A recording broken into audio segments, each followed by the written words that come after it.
mismo, acá, donde estamos parados nosotros, en este mismo suelo, ayer por la tarde estaba el señor Bebe Contepomi, estaba la señora Juana Viale y Codplay. Y Codplay, donde estamos estaba Chris Martin, Lu, y ahí estaba Johnny Buffett, el guitarrista, estaba Juan acá.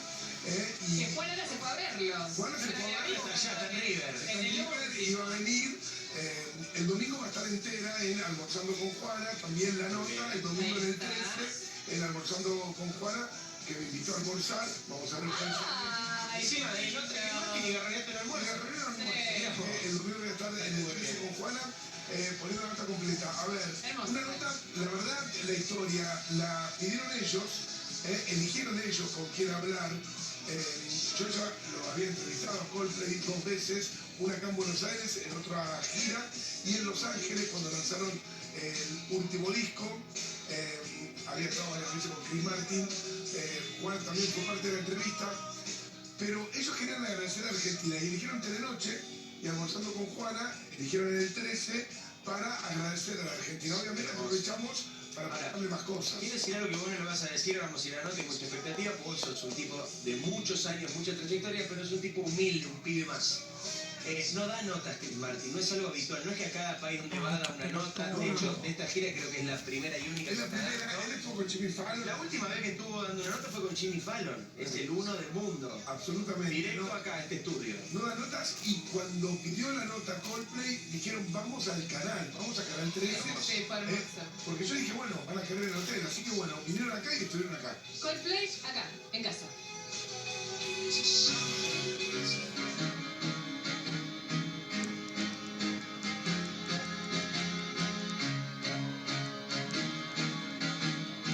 Well, we're with Chris and Johnny, 50% of Codplay, no? Hola. Yes. Encantado. Hola. How are you? Very, Welcome to our home. thank you. Actually, it's our home. Your home. Yeah. Well, your Spanish is much better than our English, but we're going to talk in English Okay. because of Johnny. Thank you. So how have you been here this 2 weeks, 3 weeks? You've been here for how long now? Almost 3 weeks. Yeah. Yeah.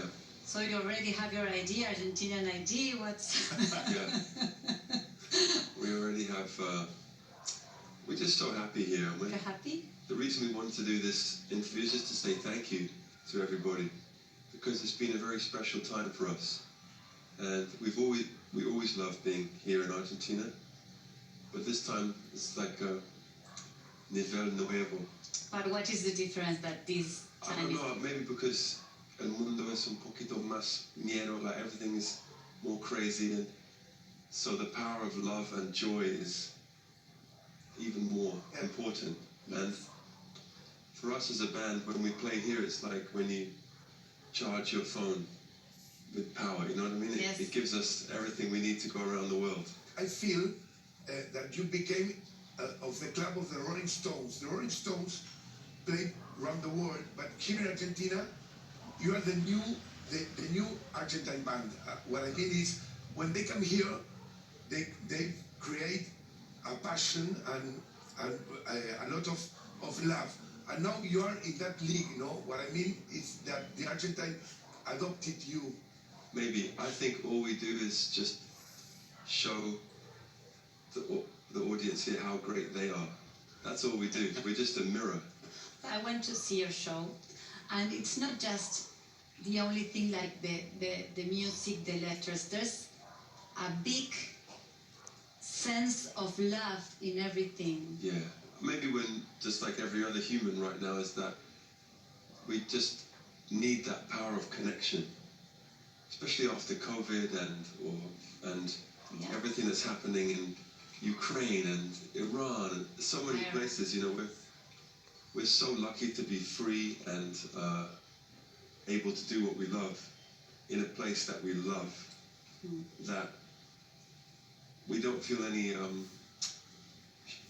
fear in just expressing love. Maybe that's because we're old men now, but we really don't.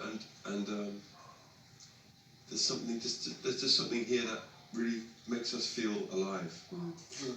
What I feel when I went to the show is that you are still playing like a rock and roll band. You are the four of you together. The stadium is big, huge. The scenery also, but you are together. You are playing there rock and roll. You are playing songs, no? Like when you started in England, no? Yeah. You are still. Sometimes.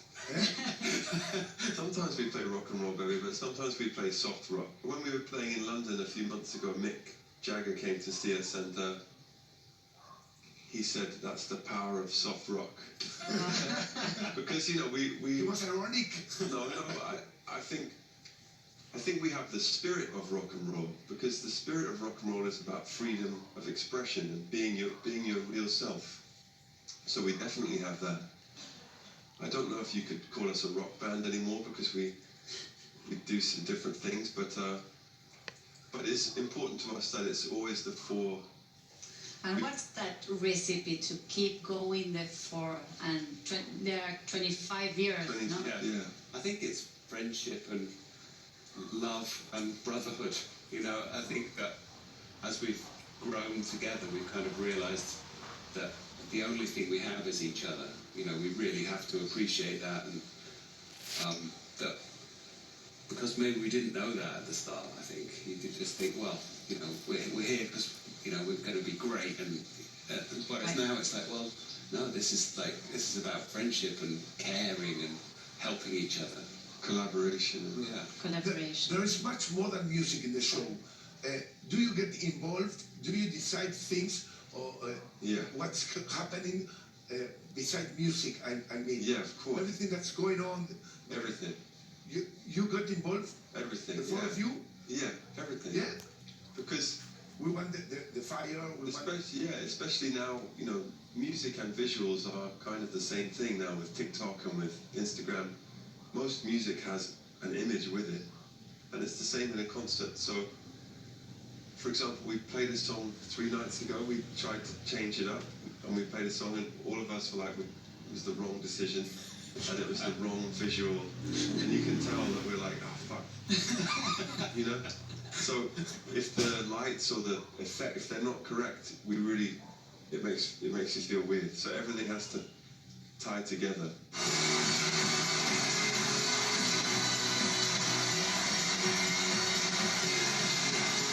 When we started with those wristbands was 10 years ago, and they were designed by a guy that used to make sex toys. Wow. So he's very good with small batteries, Okay. and he's crazy and a bit like Convertible wrist. Same crazy as you. And we said we need this in our show, and every year they keep developing, but now we're able to have them change color, and we can do new patterns. But the reason we love them is because it really makes every person part of the concert. Right. Because a big stadium show, once you've seen the band for 5 minutes, you're like, okay, I get it, there's 4 guys, I get it. But if you have lights with everybody, and it means that the show is 60,000 people. It's not just one band. So that's what we love about it, is that feeling of like To have. one family, and Yeah, we get a great show as well. yeah, we How do you feel working with Argentine people that helps you in the show? Well, first of all, we don't really care about nationalities or borders. So we work with people who are special everywhere. And every audience is special all around the world. So we don't really focus on somebody's... Because he's Argentine. But we don't focus on somebody's nationality. But it is true that we have a close relationship with a lot of Argentine people, and perhaps that's because we feel it's easy to feel the warmth, that there's something. It's the same with the audience. Like every audience we play for is incredible all around the world. Here there's just like un poquito más abierto, right? Right. And so it's más fácil por nosotros.